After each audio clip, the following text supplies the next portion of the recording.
The Lions beat the Green Bay Packers last night, 34-31. It is their 11th straight win. That is a franchise. Hold on, Ryan, before you go on. That's what I was going to say, Pete. 34-31. You and I were all over the score. Yes. Because I said 35. I said 35-29, and Pete said 35-31. Yes, sir. We were all I over actually that thought score. about you, Braylon. Yeah. I thought about you last night because I remember one of the questions we talked about yesterday when going through the Lions' last 5 point totals. 4 of them were in the 20s. Not really good in the red zone. They had that 52 spot against Jacksonville. But what was it going to take to beat the Green Bay Packers last night? And you said 35, and they got 34. I mean, you were right there. You were right there. That's what they had to do. And Green Bay is showing you over the last couple of weeks, man, that they're really dialed in on offense and defense as well. This is a really good ball club, and they can score points. You knew not having the defensive players for the Lions, you knew we were going to give up some touchdowns. So 35 just seemed like the number. And, Detroit Lions offense and Jared Goff, they were ready for that task. Listen, 11 straight wins. That's nuts. The Lions went 0-16, okay? Yeah. The Lions went 0-16. I was there. Do you know how hard it is to win one game What if they win 16 in this league? Right? I mean, but again, you understand, everybody in this town really understands how hard it is to win one game in this league, let alone 11 in a row. That is a franchise record for the Detroit Lions. They have won 12 games now in a season. That matches a franchise best wins in a regular season. I think last night's win, with 13 defensive players on IR, 3 more defensive players out, that's 16, and Aleem McNeil leaves the game with a head injury, that's 17 defensive players who could not play in that game. 17 defensive players, essentially, whether IR, out at the beginning or out during the game, couldn't play. That is the win of the season last night to me. If you allow me, and I know we're going to talk about some of these things because we have a lot of amazing sound. Shout out to Maz and Pete for always getting us right. What did we say yesterday? We said if they win this game, Maz, this would make them unbeatable. This would make them unbeatable. I feel like there's always a time you can watch and you can say logic. Logic will tell you that, all right, you're down this many defensive linemen, then your only defensive lineman that is healthy gets hurt in that game, then your star safety gets hurt yet again, and you find a way to win. This is a team of destiny. This is just, it comes down to what it is. Dan Campbell keeping these guys together in these moments. I thought Green Bay was going to win, and it would be a logistical loss. Logic just doesn't play a factor until what the Lions are doing. You got guys out there that are literally just putting on the chin strap for the Detroit Lions for the first time and finding ways to make plays. This team is this is a legendary run that they're having, and it's only getting better. You'll get guys back like Maz. Like I'm tired of coming up here and having logistical good reason on why this is a bother or this is a problem. Or I didn't necessarily like the red zone against the Chicago Bears. I didn't necessarily like the stagnantness against the Colts in the second half. I didn't like that they only scored 1 touchdown against the Chicago Bears. It doesn't matter with this team because they're showing you they can find ways to win any type of game. A lot of sound, so I won't say too much, but last night was special. They beat a team that could beat any team in the NFL. Like, think about it like Facts. that. They beat a team that could beat any team in the NFL, and they did it with how many guys? It does not matter. I'll let you go, Mash. I just noticed before I get into my thing, you took the helmet off. I put the helmet there today. You took the Lions chain off. I like put a the clean Lions desk. chain I there. like know a you clean like desk. But this is Lions Day. Anyway, let me get going. I'm not making excuses for this team ever again. Hey. I'm not. They're winners, and they're led by General Patton, the best in the biz. I wouldn't want any other coach in the league. None other than this guy. They play for him. These guys, half of them should have stickers on their my name is. This is Ezekiel Turner. What is number 47? Yeah. Had the highest grade yesterday. This is an undrafted guy that signed. He was a special teams, made the Pro Bowl 1 year as a special teamer. This guy Made the most important player in the game. I couldn't get my eyes off of him. He was everywhere. Mohammed, the Rush, Zadarius Smith, O'Connor sometimes. Kirk Herbstreit one time said, this O'Connor should get a game ball, but he's one of the lowest rated guys up there. But it didn't look like it. Matt, to who me. was your favorite acquisition by the Detroit Lions in the offseason that wasn't a player? You talked about Tyrell Williams over and over and over Great and over. call. They all played Great call. for Tyrell Williams. Honest to God, guys, no one's going to beat this team. They might lose another game here, trip up, but no one's going to beat them. They're going to win the Super Bowl, all right? They're going to win the Super Bowl. I'm cool. You won't hear me say anything about the injuries anymore. They are what they are. Obviously, if another catastrophic injury happens, I might change my mind. But this team just plays as a team. They are the most together team in the NFL. You look at the Packers. You look at Matt LaFleur on the sidelines. He just looks like, wow, I just can't beat these guys. And like Braylon said, to me, Packers are top 3 team in the NFL. I know you counted them out a couple of weeks ago, Rye, but you shouldn't. They got a lot of talent, and they played really hard last night. They were hitting. I never counted out the Packers. I counted out the 49ers. I thought it was the Packers as well. You didn't think they were a top echelon. Okay, fair enough. Yes. They are. Okay. They are. Lions have swept them again. I think they're beneath. I think the Packers are beneath the Chiefs, Lions, and They're Eagles. not beneath the Chiefs. Oh, Okay. Either way, that's Doesn't matter. another story for another They day. got 4 losses, so Another story Go for another day. I'm not counting the Lions out ever again. Remember- guys. That's it. That's all I'm saying. I don't think you counted them out last night I either. didn't. I didn't. Matter of fact, I called the last second field goal with Drew Lane. I actually think everything we talked about yesterday on yesterday's show actually came to fruition. Everything. Yeah. And I think the pause that we had for that game Showed up. yesterday did show up. And that was evidenced by Dan Campbell going for it 5 different times on offense on 4th down. 5 times. One and inside his own 30-yard line in the second half, which bit him in the butt. That was a bad call. That was a pitch out. Bad call. Whatever the case may be. Yeah, I liked it still. Going for it. I saw a stat. Where is this? They're 6 out of 7 for the year against the Packers. The Lions were the first team since at least 2000 to go for it on 4th down inside the opponent's 30-yard line, with the score tied in the final minute of the regulation. Mm-hmm. Dan Campbell did things in that game that he absolutely had to do. And the 4th down calls are going to be a big part of this. But as he said afterwards, and you'll hear a lot of sound today. I'll get to the sound. He had to win that game on offense. He could not allow the defense anymore. He was trying to protect the defense because the defense did exactly what they had to do to win the game. The coaching staff did exactly what they had to do to win the game. The offense did exactly what they had to do to win the game. And if I may, special teams too. If I may, Aaron Glenn is a stud. Yep. Absolutely. A freaking Absolutely. stud. Give him a game ball. But you know who else is a stud? How about Kelvin Shepard? Who are these linebackers? Mm-hmm. You wouldn't even have known it. No.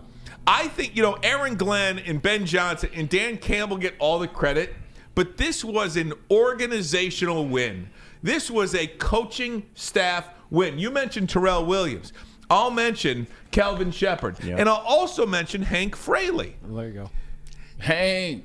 Dan Skipper last night. He's an all-pro last night. 44 snaps, 1 pressure. Yes. 44 snaps, 1 pressure. And an Academy Award. Yeah. Right. Right? I mean, this was a tremendous organizational win last night. And again, to me, good call. The win of the year. Yeah, it definitely was the win of the call. year. And I think this is what I was going to say, Matt, in terms of the conversation I had for you. Dan Campbell took a step last night as a coach in this NFL. Like, he took another step towards being the best coach in the NFL. Andy Reid, obviously, you can't argue over that. No. But after that, it starts to get dark water, and he's in that dark water. Maz, last night made me think about the San Francisco 49ers game all over again. He only made one mistake in that game, and it was the only mistake that you pointed to. The only mistake in Kicked that the game, field goal. he kicked the field goal. At Exactly. the end of the half. Because you know why? Because it wasn't who Dan Campbell didn't want was. to do that. And that play bothered him. And you can see that play bothered him up into the Rams game. Great call, bro. Up into the Rams game. Great call. Dan Campbell is no longer bothered by that play. Dan Campbell, since the Rams game, in my opinion, has done everything he's supposed to do. Here and there, he's had a mistake, but guess what? He's a head coach in the league. You'll have some of those. Last night, by electing to die on that hill, obviously we won, so he didn't die on that hill. But to stand the time, this is what I'm going to do. This is why I have to do it. This is what we're going to do. And you still do it, and you still complete it. Last night, I watched the man take a step as a head coach towards greatness. Like last night, he became, in my opinion, he took another step as a head coach in this league. It was an amazing game from him. You just saw the truth. Like you saw a coach that this is what I'm going to do. I have made up in my mind, this is who I am, this is what I'm going to do. I don't have to second guess it anymore. I don't have to say, what should I do, or what does it look like, or man, maybe I do, maybe I don't. He did 5 times in that game. So he took a step last night as one of the best coaches in this league. Just give him the award now. Yeah. Might as well. You ever remember the movie Major League? Oh, what? Okay, I mean, for the kids out there, do you remember the movie Major League when the construction workers are reading the names? Oh, yeah. Ricky Vaughn, Who are these people? Willie Hayes. Who are these guys? Yeah. And I'm sitting there last night. Mohammed? Muhammad.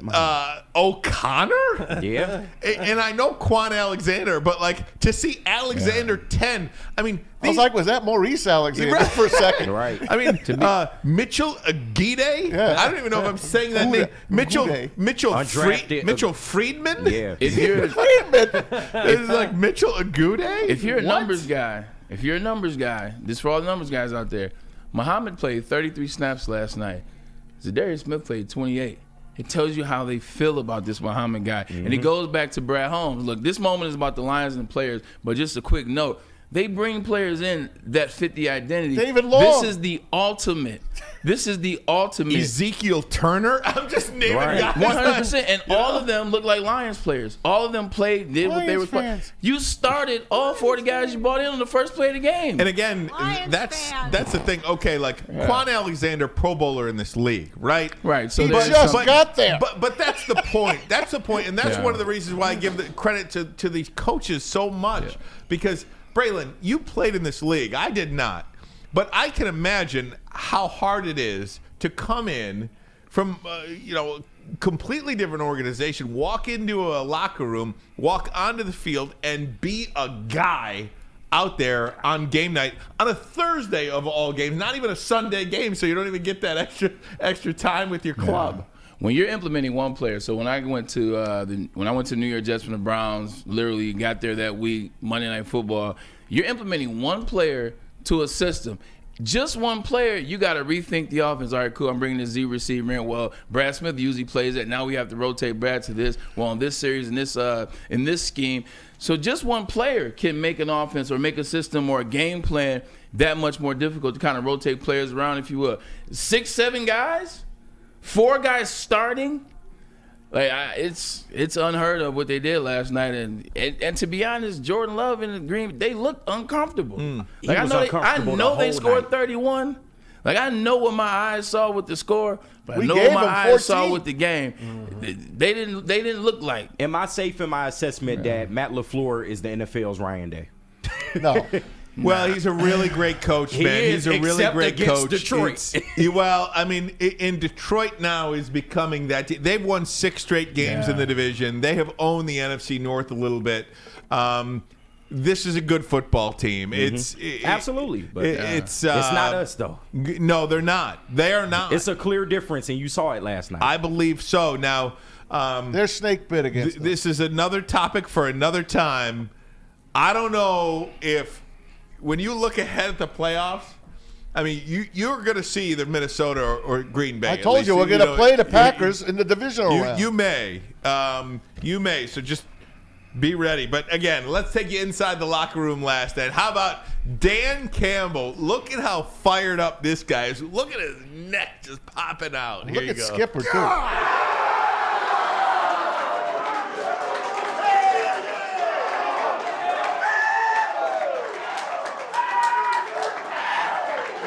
guy. I told you you'd never forget this game. You will never forget this game. We don't have to talk about how tough we are. We don't have to talk about how resilient we are. We live it, man. We've been living it. Where's our defense at? Offense, that's the way to step up, man. That's the way to step up. There you go, Skip. Keep throwing up, whatever you're doing over there. That's the way to freaking lay it on the line. Guys, I'm so freaking proud of you, man. That's the way to show up. You talk about pressure, we live in pressure. That's where we freaking thrive. You did it again. You did it again. All right? It doesn't matter who's playing for us. It doesn't matter what's going on. You always find a way to win. That's what champions do. This is not happenstance, man. This doesn't just happen. This has been in the making, man. This has been in the making, all right? We are all supposed to be here together, man. We're destined for this. Just stay the course. That's 12, and that's 4 in the division. All right, I got 2 game balls, all right? First one here, 6 receptions. I can't read this first one. I'm going to say 43 yards, 2 tugs. His first one since 2021. Tim Patrick.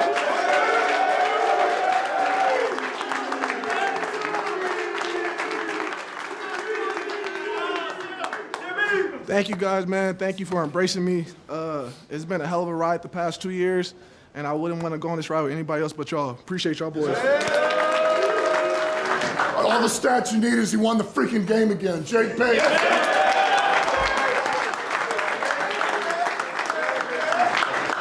I freaking love you guys, man. Let's get 13 next week. Yes, sir. Hey, you guys are warriors. You're warriors. Good win. Break it down. Hey, like he said, this just don't just fucking happen, boys. We're fucking different. Again, I'll say it again. This group's fucking different. Win on 3, 1, 2, 3, win! How Braylon? I don't. You again. You've been in those rooms, man. That got goosebumps all over my body when I saw that stuff last night. Yeah, no. Or I actually watched it this morning. They dropped that this morning. And goosebumps as well. You know, it kind of reminds me of being in the locker room with Rex Ryan and hearing those fired up speeches, and and then the season and the playoffs, and especially those rivalry, those big wins, Jets versus Patriots. In this sense, it's the Detroit Lions versus the Green Bay Packers. Man, this is what Dan Campbell's been building, for 4 years, man, and it's just good to see it coming to fruition. It's funny, you talk about Tim Patrick, 2 touchdowns last night, 60 yards, and every time Tim catches a pass, and I don't know if he likes the name Tim, so I call him TP. Every time TP catches a pass, it's a big one. Mm-hmm. It's a big moment. Like, look at the 3rd down last week. So at 3rd and 16, he catches it 23 yards. Touchdown in this game was big. The other touchdown was big. First down was big. Remember who we had to get rid of and not pay for this moment to happen. Right. And guess who just got cut as well? And what did I say? I said, you don't bring him back, because when you drop, like when you're in that moment, it's PTSD. PTSD in sport is a real thing. And also, you don't know if your quarterback's going to trust you again. You get Tim Patrick, and it just fits, man. It is a special thing to see because they believe in it. Yeah, they lost some really good players, but those players aren't the physicality. You lost Aiden Hutchinson. It's not, he's the physicality. Now they're done. Oh, well, you lost Alex Anzalone. He's baby Thor. Now you don't have. This whole team's identity is what? It's grit. Mm-hmm. It's villain. It's physicality. They brought physicality back to the NFL. They are villains. So it doesn't matter. I'm like you. I'm tired. I can't second guess them anymore. No. You watch them. It's fun to watch. But last game you see they can get it anyway. The Green Bay Packers put so much emphasis on the run. That's okay. We don't need the run. We'll just use Dave Montgomery. Mm-hmm. Ben Johnson, he put some stuff together last night. Bray, you mentioned Tim Patrick, man. I was one of those guys when they lost Josh Reynolds, and I know Josh Reynolds had a tumultuous game against San Francisco in that NFC Championship game last year, and that could happen to anybody. The writing was on the wall that he was probably on his way out. I thought that was a big loss for the Detroit Lions, regardless of how Jameson Williams was going to step up or not. But Tim Patrick has come in and really solidified that room. He's turned this situation at wide receiver. Of course, Amon-Ra is a superstar. Jameson Williams is a first-rounder, one of the most electric wide receivers in the game. But you need more than 2 guys. You need that ever-reliable third wide receiver. Yeah. And whether he's 2A or 2B or 3 or 3B, whatever the case, Tim Patrick goes out there and he gets the job done. Dan Campbell afterwards talked about Tim Patrick last night at the podium. Special player. He's done it all year long. Huge. What a great addition he's been. And he just continues to make plays for us in the run game and the pass game. Stepped up big here. Man, we talk about catching and knifing today. Man, catch, turn, and run. Catch it, tuck it, turn, and run. Do whatever. If you can only get 5, you got to get a 6. If you can only get a 7, you got to get us 8. And, man, I mean, he did that multiple times, and then comes up with the 2 big touchdowns for us. He's been an unbelievable addition, man. What a stud. Unbelievable addition Tim Patrick has been to the Detroit Lions, and you need players like that. Like the Detroit Lions, even the All Pros, even the Pro Bowlers, they just buy their time. And I know I used that phrase yesterday. I guess it's stuck in my head, but they're fine. Amon-Ra St. Brown, he's not getting the ball early on in the game. He's still blocking. Like it doesn't matter. They buy their time. They wait because they know. Street pointed that out last night.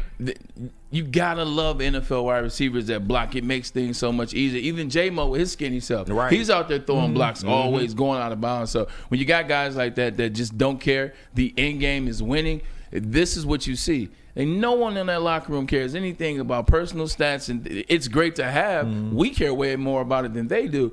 They just want to win. And so when guys get their opportunity, they're ready. It doesn't. How many passes did Amon-Ra get thrown in the first half? Not a lot. In the third quarter. Couple. But soon as that fourth quarter came in and opened up, who's making the big catches and the big plays? 16 knows where 14 is at all times.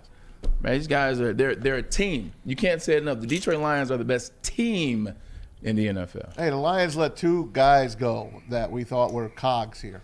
And we saw Josh Reynolds, he's out of work. Jamal Bring in Williams. Tim Patrick.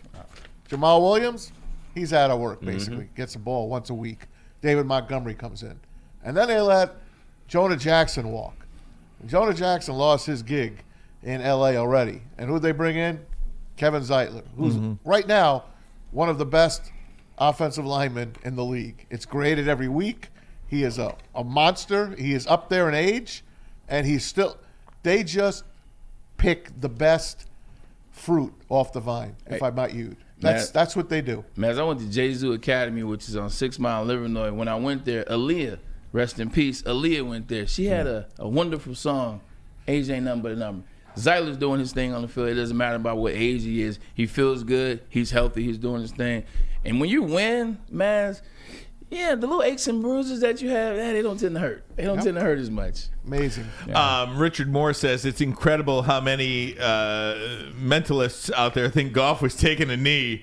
Tell me you don't know football without saying you don't know football. That was an interesting part. We could talk about that coming up in the next segment too. Just the 4th down gambles and everything like that. But just we talk about what a big win this was. Here's Dan Campbell at the podium afterwards. This is who we are.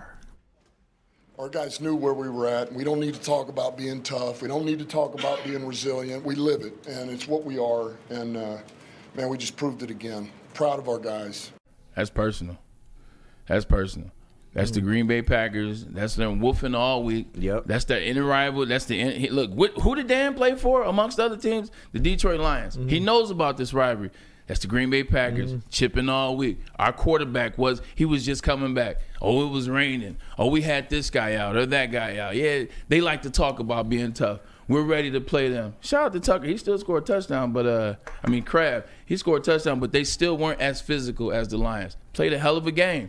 Rashawn Gary, Michigan's finest, played a good game in the first half. They're still not as physical as the Detroit Lions. So that message from Dan Campbell, that was to the Packers. Like, we've been hearing y'all talk all week. We do our talking on the field, in between the hashes, in between the end zones. You know who's in their head more than any other Lion? It's Kirby Joseph. Yeah. Kirby Joseph. Did you see that video? I mean, the Packer fans and fans that don't like the Lions all of a sudden are picking on this guy, saying he's a dirty player. He's taking out Hawkinson. He's taking out this guy, taking out this guy. Then he tried to take out Kraft last night. He's a missile. He's not going for the knee. He's going for the tackle. Lions are going for the tackle. Jack Campbell, Did you see him annihilate Kraft on that hit, and then Kraft jumped up like a stud? Side note, that was pretty effing impressive. It was very. I just said, wow, that's 6'8". Did you that's see an what, athlete. That's man. like the Matt, Rockies. did you see what J.J. Watt said about that? Yes. That's a perfect. What do you want him I've to got hit it right him? here. Besides keeping his head up, which he should absolutely do to protect himself, how would you propose he tackle a tight end running full speed at him? 260. Shoulder him directly in the thigh? Football is a very violent game. Not every hit is malicious. And don't watch film of a cut block. I mean, what do you want these players to do?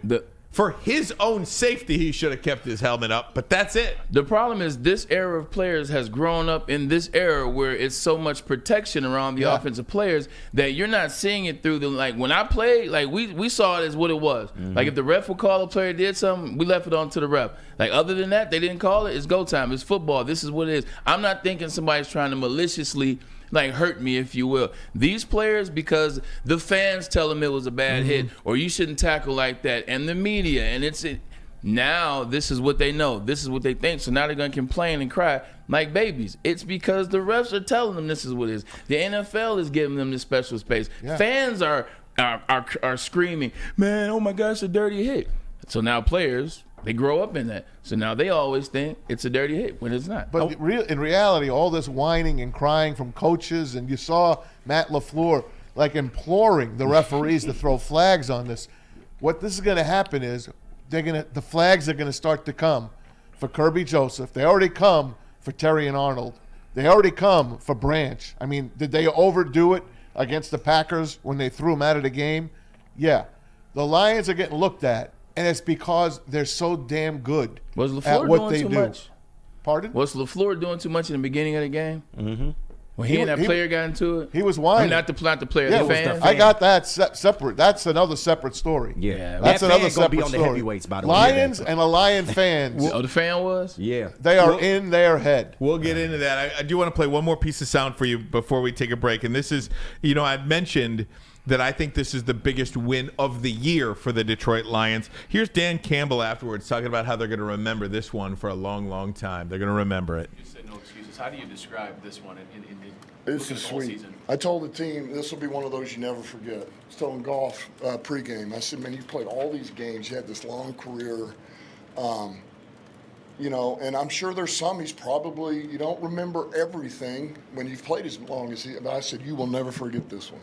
You will never forget this game. And I think a lot of it is just that, what we've had to overcome, the hand we were dealt. And I just love the fact our guys don't make excuses, man. They just find a way. And everybody on this team believed we were going to win that game. And we were going to find a way. And we did it again. We did it again. Guys did it. That's right. The guys did it. Guys, it is a Lions We got a lot more, baby. victory